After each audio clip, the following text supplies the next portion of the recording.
Welcome to Clearing the Clutter Inside and Out with Julie Coraccio. Every Tuesday at 1 p.m., Julie interviews experts on all areas of clutter: physical, mental, spiritual, and emotional. A clutter coach and professional organizer, Julie also offers tips to help you get clutter-free for a more joyful and fulfilling life. Today we're going to talk about both the inside and outside because we're going to be talking about other people's stuff. As a professional organizer and a coach, I see this a lot of times when working with clients. So I thought I would talk about it today. So let's first talk about the physical, other people's clutters. When I first started organizing, I had a client who had his office in his basement, and he did furniture restoration. And so his entire basement was a great workshop. You know, there's a couple processes, so you had different areas set up when fixing furniture. So there were 3 huge unfinished armoires that were taking up quite a lot of space. And I said, okay, what are these, and are they a client's? He said, oh no, so-and-so asked me to hold those for them. And I said, well, how long has it been? Over a year. So here, where this man was making his living to support his family, he had 3 armoires he was holding for someone for over a year. They were taking up what I would call valuable real estate. Another example, which I'm going to use myself, if you watch this, listen regularly, you know that I try to give examples from my own life.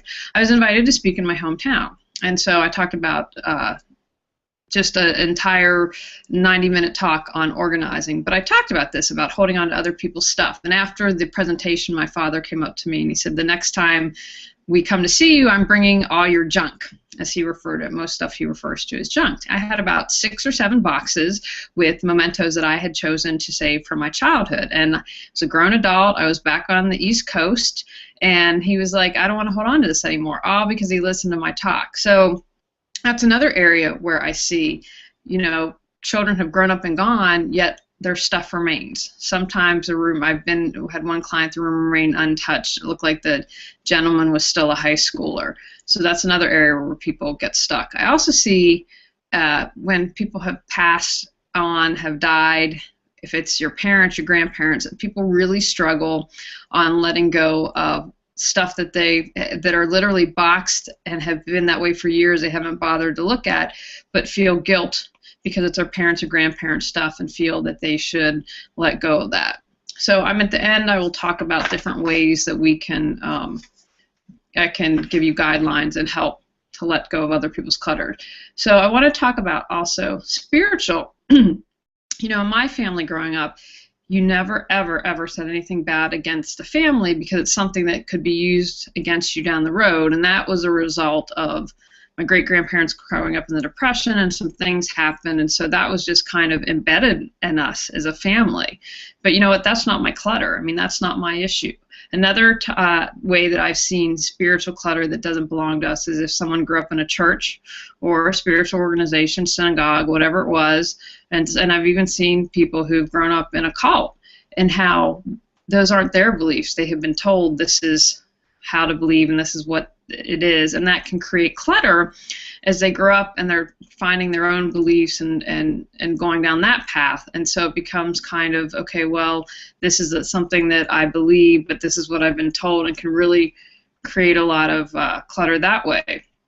Mental clutter, you know, anxiety, I consider to be mental clutter. And when we get out of the present moment, a lot of times, you know, 98% of what we're worried about never comes to pass. But if we're not in the present moment, we can get anxious about it or worrying. I consider that mental clutter. Think about how much time you spend every day worrying or being anxious about something.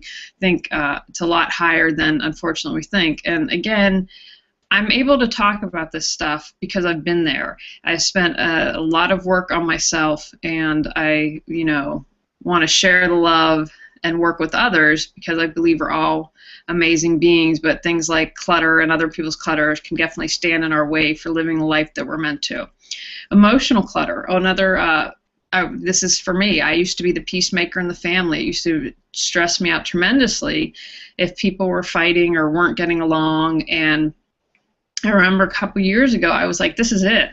Something happened, and I said to person A and person B, you know what, I think you all need to sit down and talk And I think here's person A, what I think where maybe perhaps you weren't so great, and said the same thing to person B. And I said, I'm done.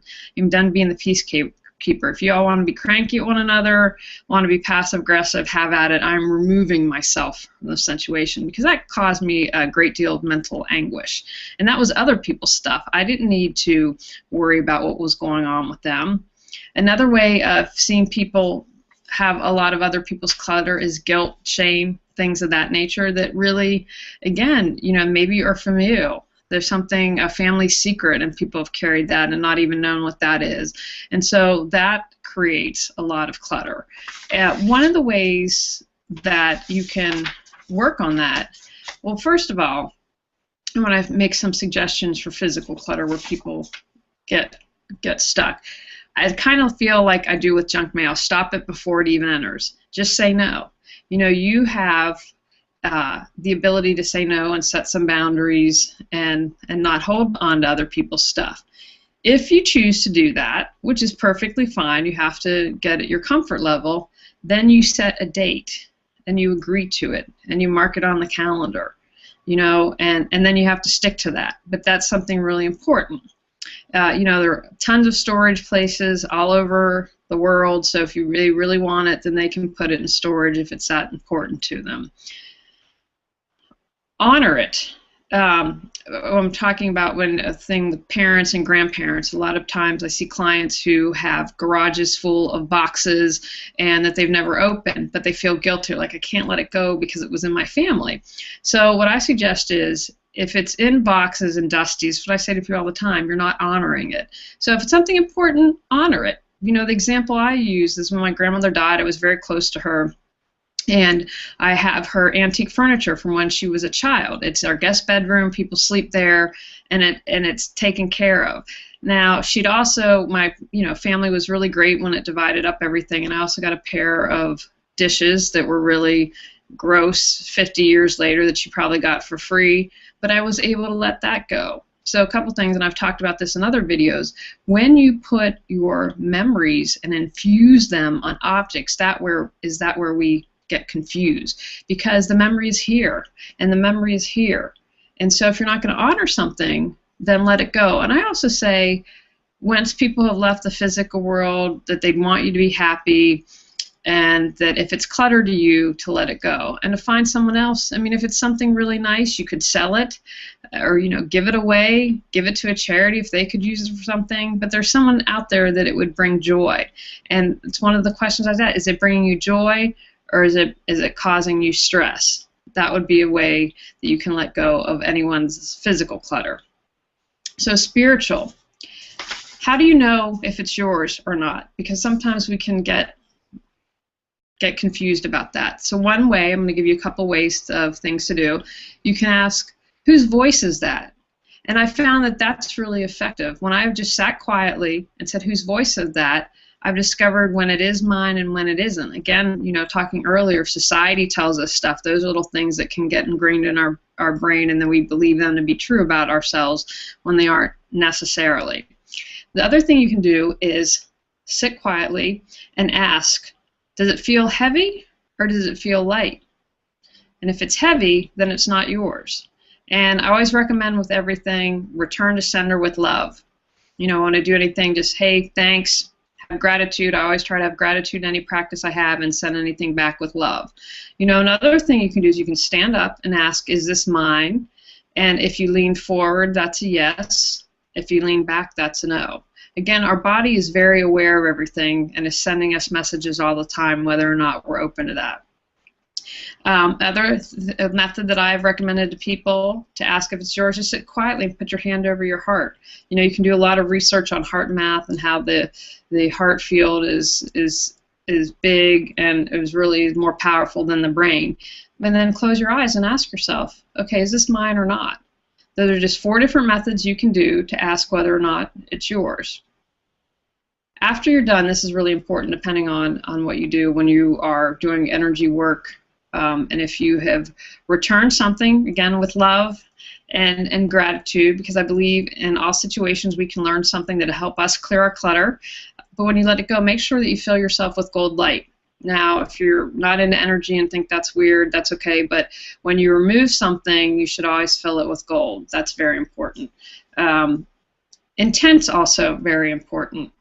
And so that's why I recommend that you send with love. We always want to do everything in love. I think that, even if you're upset, you can just say, okay, I've carried this around for 10 years. It's not mine. Thank you. Return to sender in love. I believe a regular meditation practice is very helpful because when you meditate regularly, your intuition opens up, it reduces your stress. You become really aware of your body, and that's going to help you know whether or not it's your clutter or not. I think that that's very helpful. Living in the present moment. I talk about this a lot. I know I did a little other show on that. When you live in the present moment, that's your point of power. But also, a lot of times people are anxious or worried about the future. You can't change anything then. But if you come within the present moment, then you're going to be able to effectively deal with stuff and realize that a lot of anxiety and worry is really, again, either has you in the future or rooted in the past. You can't change the past, and you can't control the future to some extent. But if you're living in the present moment, that is going to have an effect on your emotional state and perhaps if your mind is cluttered with anxiety or worry. So next time you're worried about something, I encourage you to say, okay, stop for a second. Where am I? Am I in the present moment, or have I gone to the past or the future? Don't take anything personally. I have to remind myself, I'm a big fan of Don Miguel Ruiz's book, The Four Agreements. And again, that's clutter. Well, if someone said I was fat, and you take that on as clutter, that's not yours. When they're saying that's all about them. Now, how you react is all about you. But, you can understand how we can get mental, emotional, and spiritual clutter when we have things constantly thrown at us. And it's, again, that's why I think a meditation practice is so important, because you are able to filter, you're able to go within and know what is your truth instead of having other things thrown at you. Own what's yours. In the same token, I'm sorry, I have not notes. I'm at the age where I have to write everything down or I can't remember it. And the same token is don't take anything personally. How you react is all about you, but own what's yours. If you have this misconception, I find that this creates clutter for a lot of people, the belief that they're not good enough or that they are not worthy. That creates a ton of clutter, which is our own. And today we're talking about other people's clutter, but I still encourage you to own your own stuff. And then when you do those little methods that I described earlier, if it's yours, then work on releasing it. But, one way to start out is really, truly looking at what is other people's clutter and not owning what isn't yours and sending back with love. So there are physical, mental, spiritual, and emotional ways that we hold on to other people's clutter. And I'm going to encourage you to sometime over the next week, I like to give little assignments that you examine where in those areas are you holding on to other people's clutter, and what steps can you take to let go of other people's clutter and move forward in your life. And remember, don't be hard on yourself. Everything's a process, and you might not know that you've been holding on to other people's clutter. But when you start to clear out the clutter in your life, it allows you to move forward and create the life you want. All right, everyone. We are finished for today, and I hope that you gained something from this and you were able to let go of other people's clutter, again, because we all have our gifts that we want to share with the world. So get out there and clear some clutter on the inside and out. Thanks for joining us on Clearing the Clutter Inside and Out. You can find out more about Julie Coraccio and her services at reawakenyourbrilliance.com. We'll see you here next Tuesday at 1 p.m. Remember, the journey of 1,000 miles begins with one step.